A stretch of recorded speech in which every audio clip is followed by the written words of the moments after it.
The Galactic Council had sealed Sector Void 7 for 3,000 cycles. No species dared venture near its borders where stars died young, and reality itself seemed to fray at the edges. The ancient warnings were clear: enter and madness follows. Yet on the bridge of the surveillance station Keeper's Eye, Commander Daisy Chen stood frozen, staring at the impossible readings on her holographic display. "Run it again," she ordered, her voice barely above a whisper.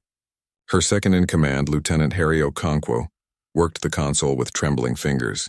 The same image materialized before them: a human vessel, registry code barely visible through the sensor static, drifting through the heart of the forbidden sector. "It's confirmed, Commander. That's the Persephone. She went missing 47 years ago on a routine mining expedition near the Kuiper Belt." Daisy's blood ran cold. She had studied the Persephone case at the Academy. 137 souls lost.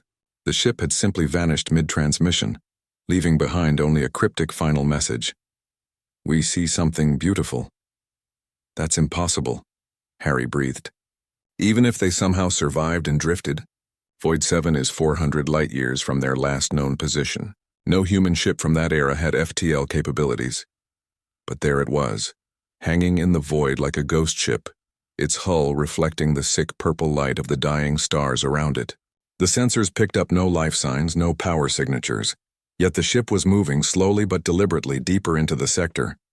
Daisy made a decision that would haunt her for the rest of her life. "Prep a reconnaissance drone. I want close-range scans." "Commander, Council protocols explicitly forbid." "I know what the protocols say, Lieutenant." Her jaw tightened. "But that's a human ship. Those are our people." 3 hours later, the drone transmitted its findings. What they saw made even the most hardened crew members recoil. The Persephone was intact, impossibly so. Ships didn't survive 47 years in deep space without power, especially not in a sector where physics played by different rules.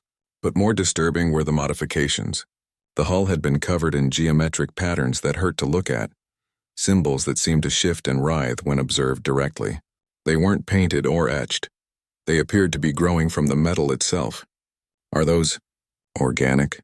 Harry zoomed in on one of the patterns. Daisy leaned closer. The formations pulsed with a faint bioluminescence, creating a rhythm that felt sickeningly familiar, like a heartbeat just slightly off tempo from human normal. Then the drone's camera panned to the viewport of the bridge. Someone was inside. A figure stood motionless behind the glass, silhouetted against the dim emergency lighting. It was humanoid, but wrong. The proportions were almost correct, but elongated in ways that made Daisy's mind recoil. The head tilted at an angle no human spine could achieve. And then it waved. The gesture was casual, friendly even, a simple raising of the hand. But in that moment, every alarm in Daisy's body screamed at her to run. "Pull the drone back," she commanded. Too late.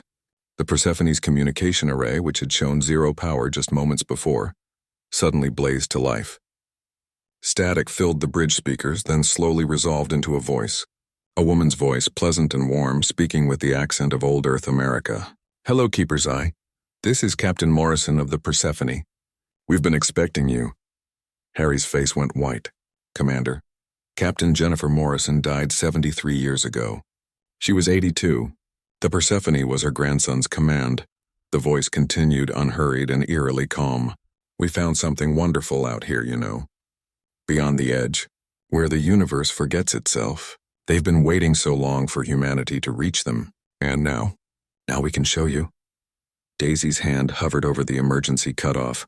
"Who are they?" A sound came through the speakers then, laughter. Not cruel or mocking, but genuinely delighted, like a child sharing a secret. "Oh, Commander Chen, you're asking the wrong question. The question isn't who they are. It's what are we becoming?" The drone's camera flickered, and for just a frame, a single terrible frame, the interior of the Persephone was visible. The crew was there, all 137 of them, standing in perfect rows, their bodies covered in the same geometric patterns that decorated the hull.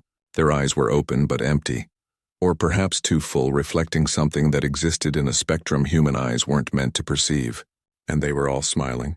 Daisy slammed the cutoff switch. The transmission died instantly. She ordered the drone destroyed, the data quarantined, and the entire incident classified at the highest level. But in the days that followed, crew members began reporting dreams. Dreams of the Persephone, Dreams of standing in perfect rows, of understanding at last what lay beyond the edge of comprehension.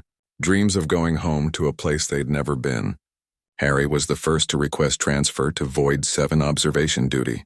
Then 3 more crew members. Then 7. Daisy watched them shuttle down to the surface of a nearby moon, where they would spend their shift staring at sensors trained on the forbidden sector, waiting for the Persephone to reappear.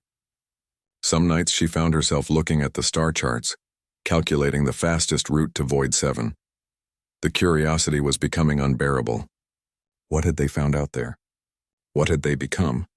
The last time she checked the long-range sensors before requesting her own transfer, the Persephone had moved again. Not deeper into the sector this time. It was coming back, and according to the trajectory calculations, it would reach human-controlled space in approximately 3 years. Commander Daisy Chen filed her final report, marked it with the highest classification protocols, and added a single recommendation: prepare for first contact. But not with what we found, with what we're becoming. Somewhere in the depths of Void 7, the Persephone continued its slow, patient journey home, carrying secrets that transformed understanding itself. And in stations across human space, more and more people began to dream of geometric patterns and impossible mathematics, of places where reality was negotiable and humanity was just a caterpillar, waiting to emerge as something unprecedented. The Galactic Council had been right to seal Sector Void 7. They had simply sealed it 3,000 cycles too late. The end.